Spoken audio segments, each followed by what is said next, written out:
Assalamualaikum warahmatullahi wabarakatuh. Waalaikumsalam warahmatullahi wabarakatuh. Selamat sore viewer semua, bertemu kembali dengan saya Wulan Apriliani dalam Ikra Medical Podcast. Dalam Ikra Medical Podcast sore ini kita akan membahas topik teranostik, topik yang sangat menarik. Ikra Medical Podcast sore ini kedatangan tamu yang luar biasa, narasumber kita yang istimewa yaitu Guru Besar Kedokteran Nuklir dan Teranostik Molekuler Fakultas Kedokteran Universitas Padjadjaran, yaitu Profesor Dr. Ahmad Hussein Sundawa-Karta Mihardja, spesialis kedokteran nuklir teranostik molekuler, konsultan MHKes FANMB. Baik, kita sapa dulu beliau. Selamat sore, Prof. Selamat sore, Dr. Wulan. Bagaimana kabar, Prof? Alhamdulillah. Hai viewer, sebetulnya kami sering bertemu ya, Prof, karena beliau adalah guru saya di kedokteran nuklir dan teranostik molekuler. Prof, sore ini Ikra ingin membahas topik tentang teranostik, Prof. Boleh Prof mungkin jelaskan pada viewer yang mungkin baru pertama kali mendengar atau pernah mendengar tetapi belum jelas tentang teranostik itu, apa sih yang dimaksud dengan teranostik? Iya, baik. Assalamualaikum warahmatullahi wabarakatuh. Waalaikumsalam warahmatullahi wabarakatuh. Terima kasih Dr. Wulan dan Ikra Medical Podcast yang sudah ngajak saya nimbrung ya. Enggak usah serius kan ya. Jadi kalau pertanyaan apa itu teranostik, jadi sebetulnya teranostik itu gabungan ya antara terapi dan diagnostik. Jadi di dalam kedokteran itu kan ada diagnostik dan ada terapi. Nah, itu. Dulu sering pemeriksaan dan terapi itu jalan masing-masing, seperti itulah katakanlah ya, mudahnya. Jadi misalnya apa yang kita lakukan dengan diagnostik, nah baru kita lakukan terapi. Nah kalau teranostik itu gabungannya jadinya, jadi terapi dan diagnostik digabungkan, mestinya sih bagusnya itu diagnostik terapi gitu ya. Cuma kalau diagnostik dulu terapi nggak enak didengar. Dulu bahkan awalnya namanya itu teragnostik gitu, ada G-nya gitu. Itu juga nggak enak di kuping. Jadi orang enaknya teranostik. Nah, sebetulnya apa itu teranostik? Teranostik itu adalah suatu katakanlah metode ya. Metode dalam pengobatan, satu paradigma dalam pengobatan bahwa kita melakukan diagnostik, kemudian setelah yakin bahwa itu penyakitnya tertentu gitu, baru diterapi sesuai dengan ini. Jadi sebetulnya kaitannya teranostik ini dengan yang kita kenal sekarang ini adalah personalized medicine atau targeted therapy gitu. Kalau zaman dulu, kalau boleh saya cerita sedikit ya, zaman dulu kedokteran itu kita kenal sebagai trial and error medicine. Trial and error medicine itu misalnya orang panas badan gitu ya. Iya. Cuma diobservasi aja. Oh ini panas badan, kasih obat. Kalau nggak sembuh, observasi lagi. Kasih lagi obat yang lain. Nggak sembuh gitu aja terus. Makanya disebut trial and error. Nah, kemudian dari trial and error ini, orang berpikir ya harus dilakukan sesuatu gitu. Supaya tidak ada error-errornya gitu. Atau minimal errornya. Maka di antara observasi dengan terapi itu diselipkan tes atau pemeriksaan. Nah sekarang makin berkembang ke sini kan pemeriksaan yang sangat sederhana, misalnya cuma dengan pemeriksaan tensi meter atau misal pemeriksaan laboratorium, sampai sekarang yang kita kenal yang paling canggih saat ini untuk diagnostik adalah PET. Jadi positron emission tomography. Itu ke situ ininya. Nah setelah ada tes ini, kemudian contoh konkret yang paling ini kan ya mudah-mudahan para viewer masih agak mengerti gitu ya. Kalau misalnya orang katakanlah sakit tifus ya, jadi panas badan sebenarnya, diperiksa, dites, ternyata hasilnya positif tifus. Nah, obatnya yang kita kenal sebagai drug of choice atau obat terpilihnya itu adalah antibiotik yang kita kenal sebagai chlorphenicol. Tapi ternyata pasien-pasien yang sudah didiagnosa dengan tifus, positif tifus, tapi dikasih obat kloramfenikor yang harusnya sembuh, ternyata ada yang nggak sembuh, yang kita kenal dengan resisten, atau bahkan timbul efek samping dari obatnya.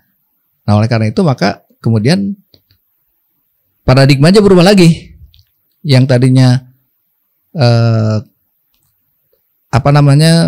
trial and error, ya, kemudian berubah menjadi one fit for all gitu. Jadi satu obat untuk semua.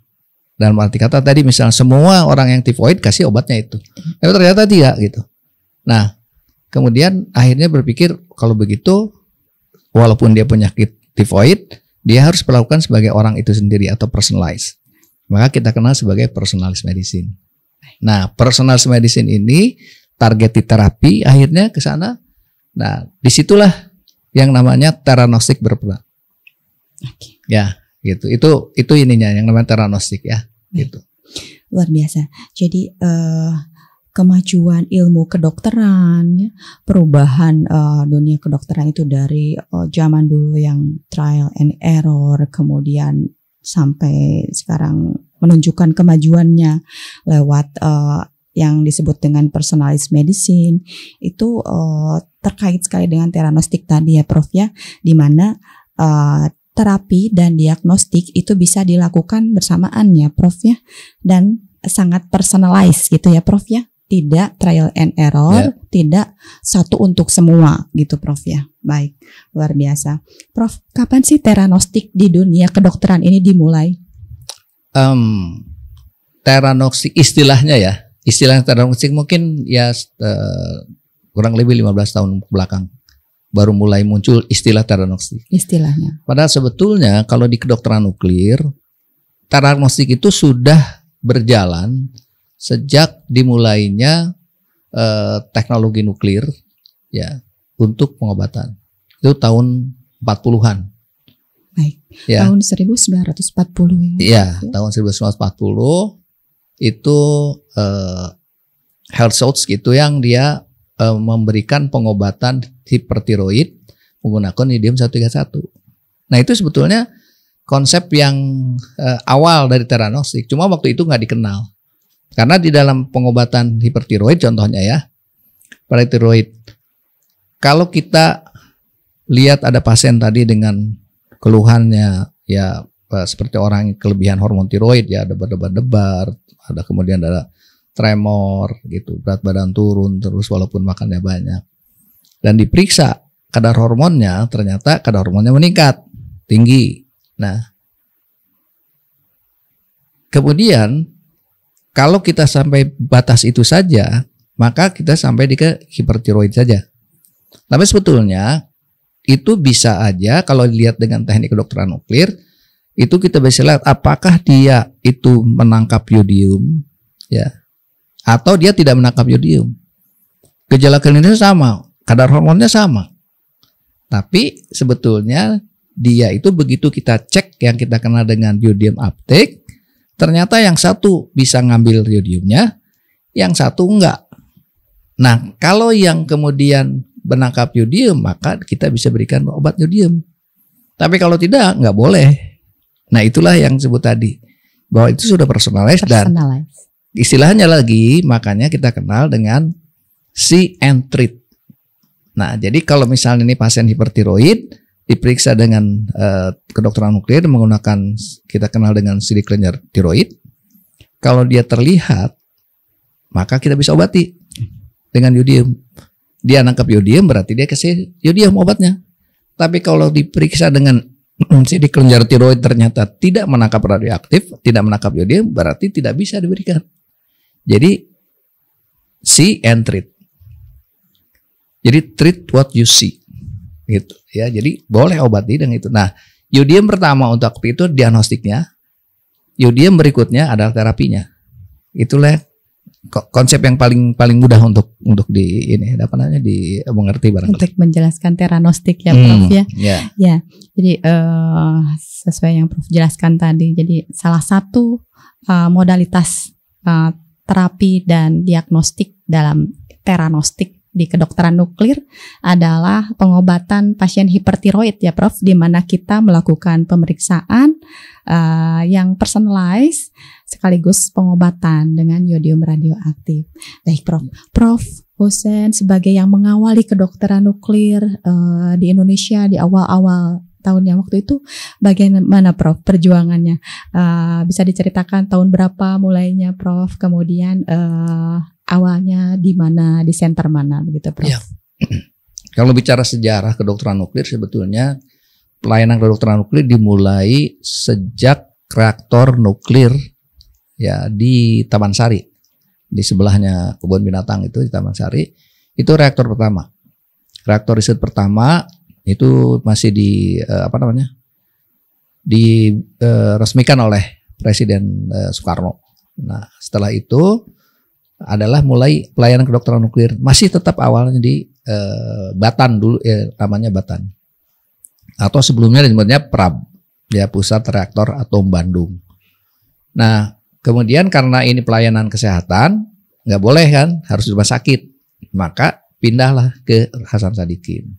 Jadi Hasan Sadikin itu rumah sakit pertama yang memberikan pelayanan kedokteran nuklir pada waktu itu, dan pionirnya kalau dokternya itu adalah Dr. Luhur Lima.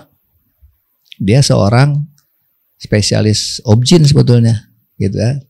Agak aneh juga karena di mana-mana biasanya dimulai kalau nggak orang penyakit dalam, orang radiologi gitu ya. Nah di Indonesia mah agak unik, yang mulainya obgyn malah gitu. Nah sejak itu kemudian mulai ada di rumah sakit khususnya rumah sakit pusat ya, seperti RSCM, kemudian di Bandung RSAS, kemudian di Jogja Sarjito, Karyadi, kemudian di Surabaya. Nah,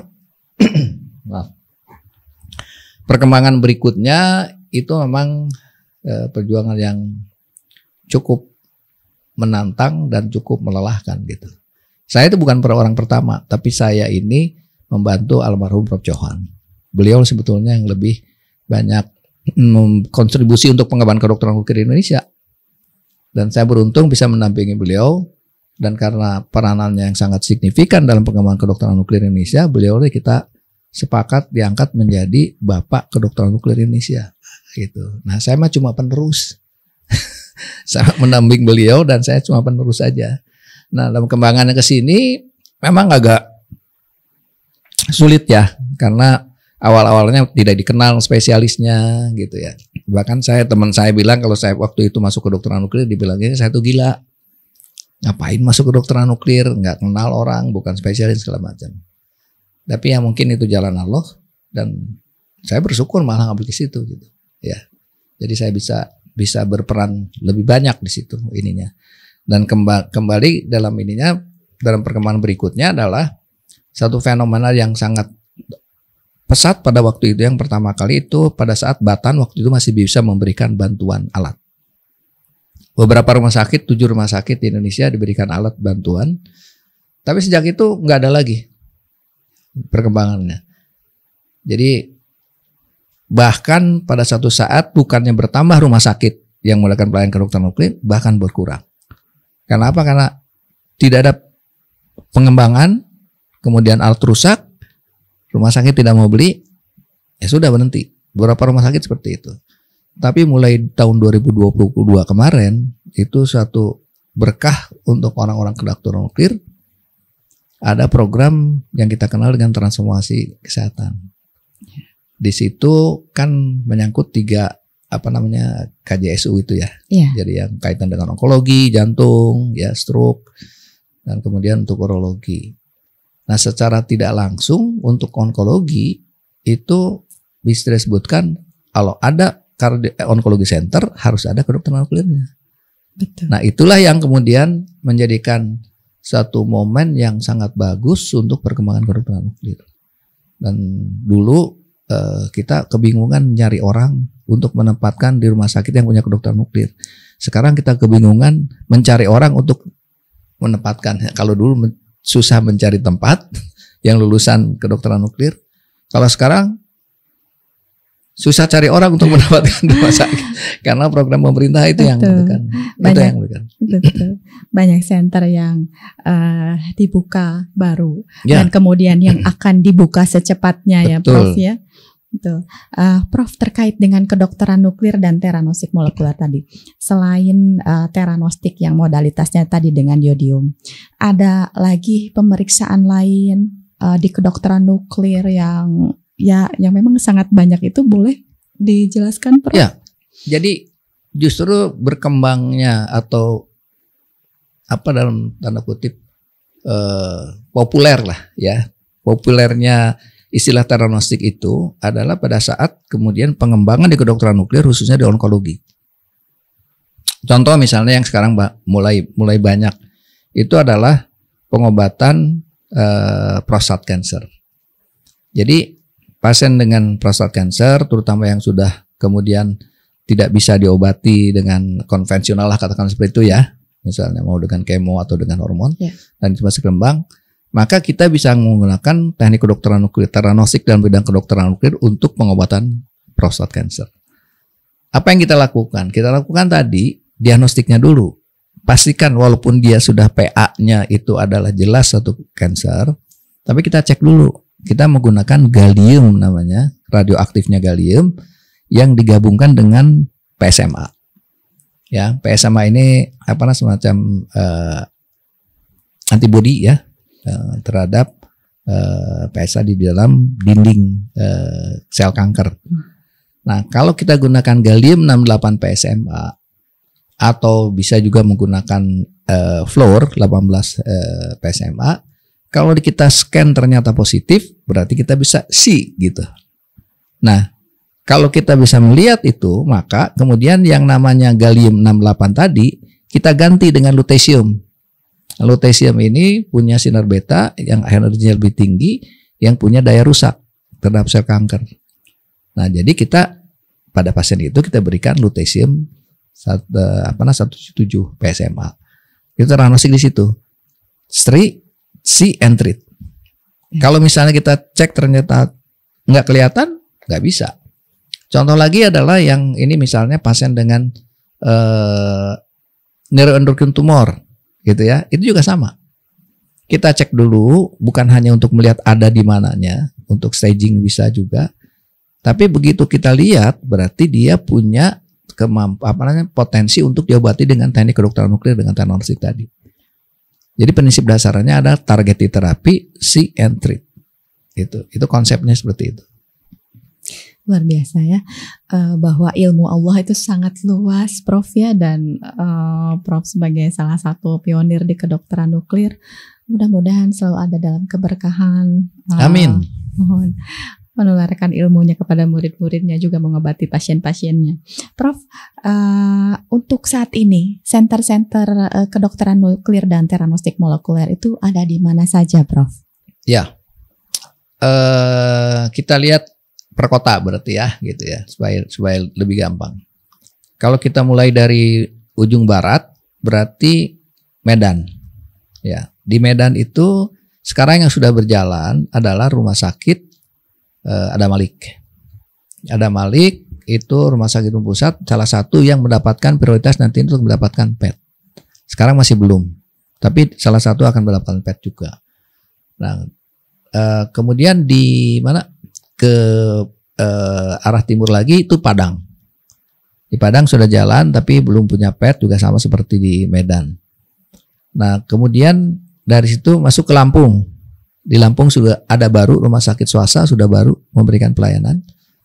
Nah, kemudian yang di di Palembang sedang dalam proses untuk mendapatkan izin. Dan kemudian di Pekanbaru juga ada rumah sakit swasta, di Medan ada rumah sakit swasta, yang beberapa yang juga sedang mempersiapkan kedokteran nuklir.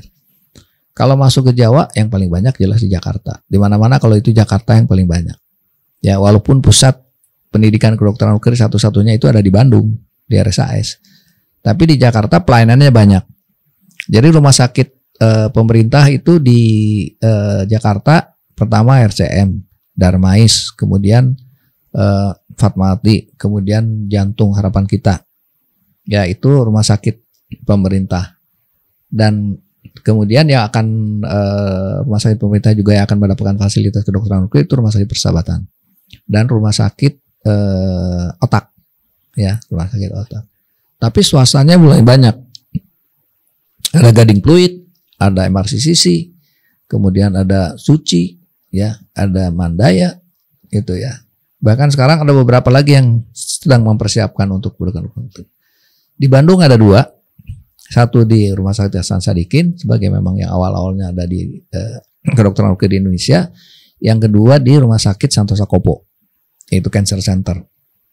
Dan rencana kedepannya juga di Bandung ada rumah sakit Unpad, dan kemudian pernah juga saya mendatangkan dari rumah sakit Mayapada juga akan membuat itu, tapi nggak tahu kapan mereka ini. Kemudian ke arah timur berikutnya itu di Jogja.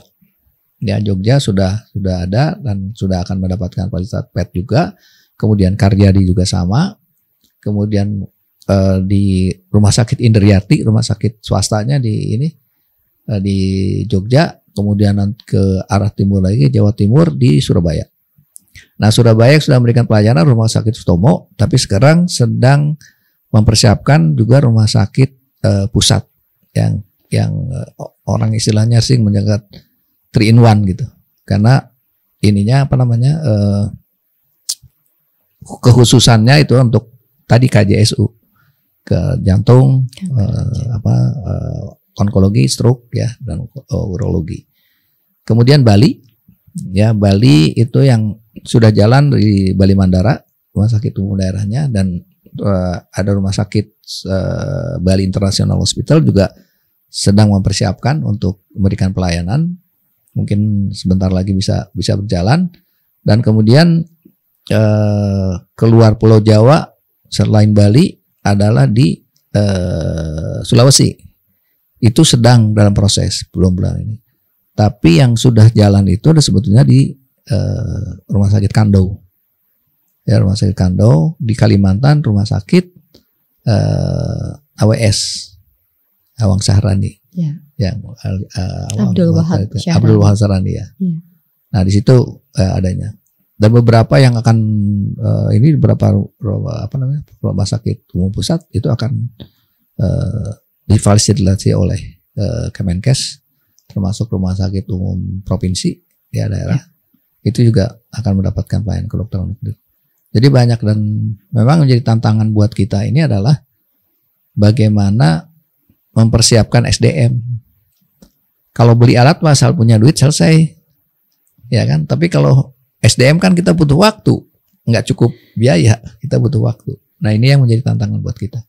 Jadi buat teman-teman sejawat yang kebetulan tertarik kedokteran nuklir, saya sangat welcome ya untuk kita sama-sama mengembangkan kedokteran nuklir di Indonesia. Luar biasa sekali. Dari guru besarnya langsung. Mangga, kalau ada viewer dokter umum barangkali di sini yang ingin meneruskan sekolah ke kedokteran nuklir dan teranostik molekuler, ya Prof, ya. Insya Allah sudah banyak peminat, Prof. Memang sudah banyak sekali perkembangan kedokteran nuklir dan teranostik molekuler saat ini, ya Prof, ya. Terima kasih Prof sebagai yang mengawali. Prof, kita sampai di penghujung acara, Prof. Barangkali ada arahan untuk para viewer, karena kadang-kadang mendengar kedokteran nuklir, teranostik molekuler itu kata-katanya masih kadang-kadang ya Prof ya, masih saja ada yang bilang ini gimana ya, serem nggak ya gitu. Ya, pertanyaan bagus, dan biasanya itu adalah topik atau materi pertama yang bisa sampaikan pada satu pertemuan.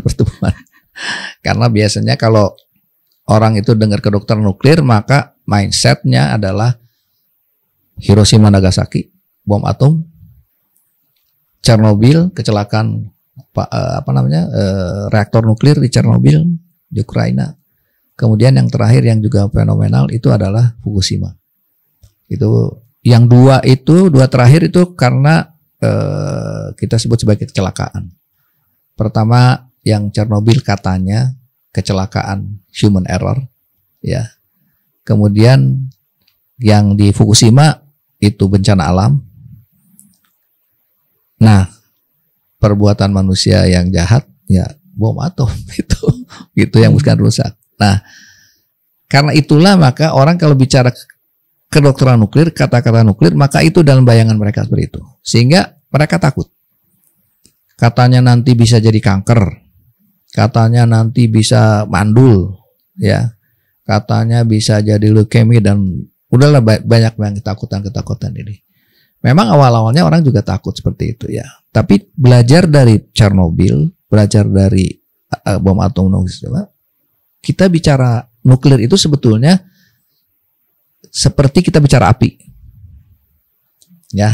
Tergantung niat, tergantung ilmunya. Betul. Jadi kalau ditanya apakah kedokteran nuklir berbahaya atau nuklir berbahaya atau tidak, dia bahaya. Cuma nggak titik tuh kalimat. Kedokteran nuklir itu bahaya, titik enggak. Kalau koma dia, gitu ya. Baru koma dulu. Setelah misalnya bahaya apabila ininya tinggi aktivitasnya. Ya, tinggi sekali aktivitasnya yang bisa memang kemudian bisa menimbulkan kanker. Bisa menimbulkan juga penyakit-penyakit lain yang itu. Baik yang kalau tinggi sekali itu gejalanya bisa langsung. Tapi kalau misalnya tinggi tapi tidak menimbulkan gejala langsung, mungkin timbul suatu saat di kemudian hari.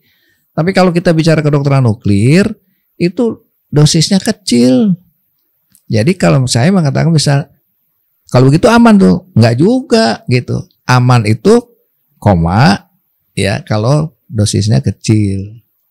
Ya sesuai dengan aturan di mana seorang itu. Bahkan kita kan setiap hari juga dapat radiasi. Kita keluar aja dapat radiasi kan? Dari lingkungan sekitar. Kita lihat sini. Dari sini pun juga kita dapat radiasi. Betul. Bahkan kita pun mengeluarkan radiasi kan gitu. Nah, kalau takut dengan kedokteran nuklir tapi tidak takut ke radiologi, nah itu yang jadi pertanyaan. Karena di radiologi juga radiasi gitu. Hanya nggak ada bom radiologi, yang ada bom nuklir. Orang takutnya di situ gitu. Karena ya. Istilah bom nuklir. Jadi kita memang harus hati-hati seperti kita juga memperlakukan api. Api kalau kecil bisa untuk masak ibu-ibu. Orang yang suka ngerokok, api dimanfaatkan untuk nyurut rokok. Tapi kalau apinya sudah disebut sebagai jago merah, si jago merah, maka orang akan berbahaya. Kebakaran. Bisa kebakaran, bisa luka bakar berlebihan segala macam kan. Termasuk air gitu. Ya. Air juga, air bahaya nggak? Bisa berbahaya, bisa tidak. Iya, tergantung kan kita gitu. Kalau sekarang kita udah 3 hari nggak minum ya. Wah. Dikasih ini segini, cuma ada satu nih. Kemudian di ruangan ini misalnya ada 10 orang atau 20 orang, ini cuma ada satu. 3 hari nggak minum, apa yang terjadi? Pasti berebut. Pasti berebut, ya nggak? Iya, Prof. Tapi kalau misalnya sekarang banyak orang yang dia itu sebetulnya sudah minum, ya sudah minum gitu. Nah, atau misalnya 6 hari nggak minum lah katakan ya, lebih haus kan? Tapi dikasih air, airnya air bah atau airnya air tsunami. Tetap nyamperin nggak? Berbahaya, Prof. Nyamperin nggak? Pasti nggak nyamperin, pasti lari jauh gitu. Iya. Jadi konsep untuk menghadapinya seperti itu. Iya. Ya oleh karena itu maka Bapeten sebagai badan pengawas untuk keselamatan radiasi atau nuklir itu punya aturan. Dan kemudian juga itu juga IAEA sebagai internasional organisasi ini juga punya aturan. Sehingga kedokteran nuklir yang bisa berjalan memberikan operasional, maka dia harus mendapatkan izin operasional dari Bapeten. Jadi kalau misalnya sekarang sudah dapat izin Bapeten, artinya dianggap aman, dianggap bisa diberikan segala macam. Begitu. Jadi jangan takut ya karena kata-kata nuklirnya gitu. Ya. Baik, terima kasih Prof pencerahannya. Viewer barangkali sudah jelas sekali ya dari Prof Hussein sudah dijelaskan apa itu kedokteran nuklir dan teranostik molekuler. Kemudian di situ ada ilmu yang sangat luar biasa. Jadi ilmu Allah yang maha besar berupa wujud kedokteran nuklir dan teranostik molekuler. Kemudian di situ juga ada aturannya, ada prosedurnya. Insya Allah tidak akan takut lagi gitu ya, mendengar kata kedokteran nuklir dan teranostik molekuler ya Prof. Banyak manfaat yang didapat dari pemeriksaan ataupun pengobatan di bagian kedokteran nuklir dan teranostik molekuler ini.